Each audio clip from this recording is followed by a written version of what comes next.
Ils ont envahi notre quotidien et vous êtes de plus en plus nombreux à ne plus pouvoir vous en passer. Eh bien, sachez que téléphone portable et tablettes ne seraient pas sans danger pour nous, mais surtout pour nos enfants. Ce soir, vous allez entendre le témoignage d'un Martiniquais frappé par un cancer de l'oreille interne.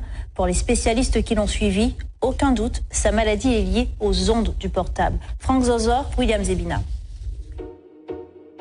Ces images datent de 1995, c'est Rémi Villa, un nom que vous connaissez. Il a porté haut les couleurs de notre pays, un véliplanchiste, 4 fois champion du monde, 20 fois champion de la Martinique. Mais ce que l'on sait moins, c'est qu'il a été touché il y a quelques années par un cancer, une tumeur à l'oreille interne.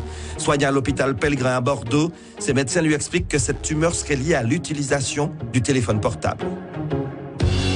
Les médecins m'ont dit clairement, tout ceci est dû au téléphone portable. Notre service pour les tumeurs à l'acoustique a été augmenté par 5, multiplié par 5 depuis l'avènement du portable. J'ai fait tout ce qu'il ne fallait pas faire. Dormir avec un téléphone à côté de ma tête, à 30 cm de ma tête. Chose à ne jamais faire. Donc il faut éteindre impérativement son téléphone portable quand il est dans une chambre ou le laisser à l'extérieur. Deuxième chose, je téléphonais tout le temps en voiture parce que j'étais agent de fabrique. Donc le seul moment où je pouvais téléphoner, c'était en voiture. Donc j'avais un kit main libre, certes, mais toutes les ondes étaient dans la voiture. Et à Bordeaux, les spécialistes lui ont expliqué comment les ondes magnétiques du portable agissaient sur l'oreille interne. Vous avez dû pu constater par vous-même que quand vous téléphonez longtemps, votre oreille chauffe.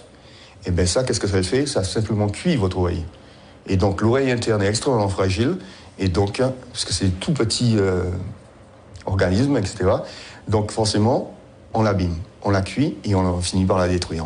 Donc le téléphone portable, quand quelqu'un m'appelle, je l'utilise comme ça, microphone allumé, et je parle. Ou bien, loin de la tête, jamais comme ça.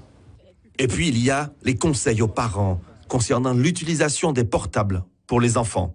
Le médecin me disait très clairement que le pire va arriver parce qu'aujourd'hui, les parents donnent les téléphones dès l'âge de 10 ans, voire même avant à leurs enfants, et les enfants dorment avec leur téléphone. Alors ça, le cerveau n'est pas encore construit, etc. Donc il est encore plus sensible et les dégâts seront plus importants encore. Et pour confirmer les propos de Rémi Villa, ce rapport de l'ANSE, l'Agence nationale de la sécurité sanitaire et de l'alimentation, rendu public la semaine dernière.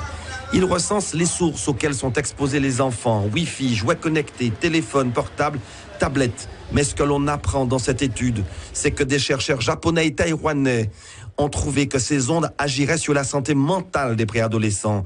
Dépression, comportement à risque, tentative de suicide pourraient être provoquées par l'utilisation précoce de ces objets connectés. Et enfin, dernier conseil de Rémi Villa, évitez les portables dans les poches. Les ondes affectent également les organes génitaux.